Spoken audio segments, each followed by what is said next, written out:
दोस्तों आज की इस वीडियो में हम ये जानने वाले हैं कि मुहर्रम क्यों मनाया जाता है। अगर आप हमारे इस चैनल पर पहली बार आए हैं तो चैनल को सब्सक्राइब कर लीजिएगा फ्यूचर में ऐसे ही नॉलेजेबल वीडियोस की नोटिफिकेशन सबसे पहले पाने के लिए। चलिए दोस्तों जानते हैं कि आखिर मुहर्रम क्यों मनाया जाता है, लेकिन इसके लिए हमें तारीख के उस हिस्से में जाना होगा जब इस्लाम के खिलाफत यानी खलीफ का राज था। यह खलीफा पूरी दुनिया के मुसलमानों का प्रमुख होता था। पैगंबर साहब के बाद 4 खलीफा चुने गए थे। लोग आपस में तय करके इसका चुनाव करते थे। वाकया फिर कुछ ऐसा हुआ कि जैसा कि इस्लामी किताबों में लिखा है कि मदीना शरीफ में जब अमीर माविया के खिलाफत खत्म होने वाली थी तो उसके बाद इमाम हुसैन को खिलाफत मिलनी थी। ऐसा पहले तय हो चुका था, लेकिन अमीर माविया के दुनिया से जाने के बाद उनका बेटा यजीद, जो कि एक बहुत ही बुरा इंसान था, उसने अपने आप को खुद खलीफा घोषित कर दिया था और लोगों से कहने लगा कि सबको उसी को खलीफा मानना होगा। चूंकि यजीद एक निहायती घटिया और नीच इंसान था, उस वजह से इमाम हुसैन, जो कि पैगंबर मोहम्मद सल्लल्लाहु तआला अलैहि वसल्लम के प्यारे नवासे हजरत इमाम हुसैन थे, उन्होंने यजीद को खलीफा मानने से इनकार कर दिया। आज से तकरीबन 1401 साल पहले सीरिया का एक शासक बना। उस बादशाह का नाम था यजीद। यजीद हर बुरे काम को जायज बताता था और हर बेगुनाह पर जुल्म करता था। यजीद चाहता था कि वो अपने अनुसार कानून बनाए। यजीद इस्लाम को अपने ढंग से चलाना चाहता था, हर इंसान उसकी बात को माने और उसी के कानून को माने। यजीद के जुल्म की वजह से वहां के हजारों लोगों ने पैगंबर मोहम्मद के नवासे इमाम हुसैन को मदीने में खत लिखे कि वो वहां आए और नेकी और हक के रास्ते पर चलने का तरीका बताए। इमाम हुसैन कौन थे और लोगों ने क्यों इमाम हुसैन को खत लिखा था, आइए जानते हैं दोस्तों इसका जवाब। अल्लाह ने अपने 1,24,000 नबी जमीन पर भेजे, जिसमें आखिरी नबी हजरत मोहम्मद मुस्तफा थे, जो सभी नबियों से ज्यादा अफजल थे। हजरत मोहम्मद के दामाद हजरत अली और उनकी बेटी जनाब फातिमा जहरा थी, जिनके 2 बेटे थे। पहले थे इमाम हसन और दूसरे थे इमाम हुसैन। आपकी जानकारी के लिए बता दें कि इमाम हसन को जहर देकर मार दिया गया था। वहीं इमाम हुसैन अपने नाना हजरत मुस्तफा के नेक रास्ते पर चले थे।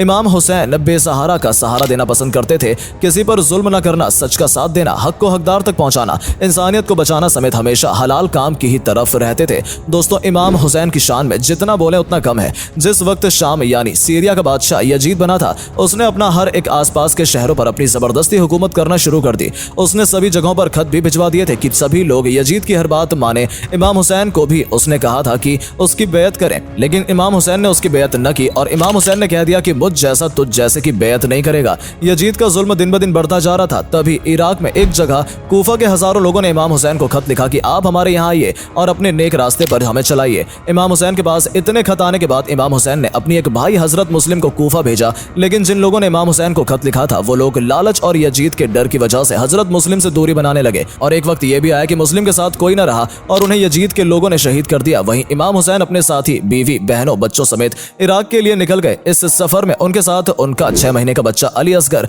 4 साल की बच्ची जनाब सकीना और 80 साल की बुजुर्ग तक मौजूद थे।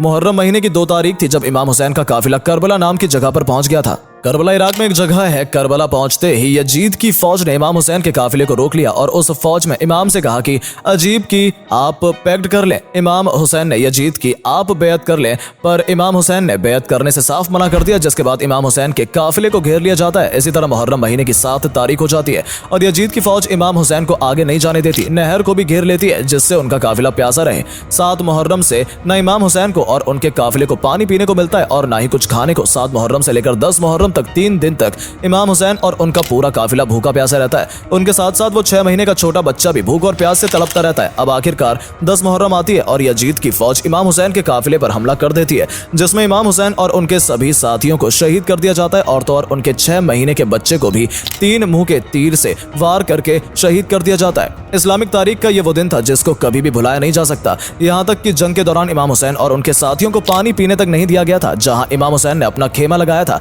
वहीं पास से ही एक नदी बहती थी और उस पर भी यजीदी फौज ने कब्जा कर लिया था। इमाम हुसैन के घर की औरतों और बच्चों को भी पानी पीने नहीं दिया जाता था। यजीदी फौज जुल्म की इंतहा पर पहुंच गई थी। तब रेगिस्तान में मासूम छोटे बच्चे इमाम हुसैन के साहबजादे 6 महीने के अली असगर को भी यजीदी लोगों ने हल्क पे तीर मारकर शहीद कर दिया था। मगर इस्लाम के ऐसे मानने वाले इमाम हुसैन की उन्होंने यजीदी जैसे घटिया इंसान को खलीफा मानने से अच्छा शहीद हो जाना समझा और कयामत तक के लिए पैगाम दे दिया कि जो भी इस्लाम का सच्चा मानने वाला होगा वो कभी किसी गलत बात को बर्दाश्त नहीं करेगा। इस्लामिक तारीफ में ये 8, 9 और 10 मुहर्रम को हमेशा के लिए अमर हो गया। उनकी वफात के बाद इस्लाम के सच्चे मानने वाले ने बहुत बुरा वक्त देखा, बहुत जुल्म सहे, लेकिन जैसे हर रात के बाद दिन निकलता है, ठीक वैसे इमाम हुसैन की शहादत के बाद एक बार फिर से इस्लाम जिंदा हुआ और पूरी दुनिया में कयामत तक के लिए फैल गया। उनकी कुर्बानी को मुहर्रम में याद किया जाता है। तो दोस्तों ये थी हमारी आज की वीडियो, मुहर्रम क्यों बनाया जाता है। इसके बारे में उम्मीद है आपको वीडियो जरूर पसंद आई होगी।